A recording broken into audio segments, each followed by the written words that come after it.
ഈ കൗസർ എന്ന് പറയുന്ന ഈ നെഹ്റിന്റെ ഈ നദിയുടെ വിശാലത വിശദീകരിച്ചപ്പോ നബി സല്ലല്ലാഹു അലൈഹി വസല്ലം തങ്ങൾ പറഞ്ഞു വത്തൂലുഹു മാ ബൈനൽ മശ്രിഖി വൽ മഗ്രിബ്, അതിന്റെ നീളം മശ്രിഖ് മഗ്രിബിന്റെ ഇടയിലുള്ള അത്രയുണ്ട്.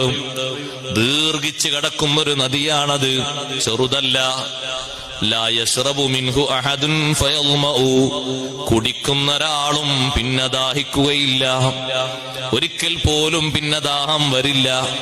സഹോദരങ്ങളെ, മഹ്ശറിൽ വെച്ച് കിട്ടുന്നതാണിത്. ആദ്യമായിട്ട് ആ ഹൗലിന്റെ സമീപത്ത് വന്ന് നബി സല്ലല്ലാഹു അലൈഹി വസല്ലം ആദ്യം അത് മുക്കിക്കൊടുക്കുന്നത് ആർക്കാണ്? അവ്വലു വാരിദീഹി ഫുഖറാഉൽ മുഹാജിരീൻ. ആ ഹൗലിന്റെ സമീപത്ത് വന്ന് ആദ്യം പാനപാത്രം വാങ്ങി കുടിക്കുന്നത് മുഹാജിരീങ്ങളിലെ ഫുഖറാ, പാവപ്പെട്ട മുഹാജിറുകൾ.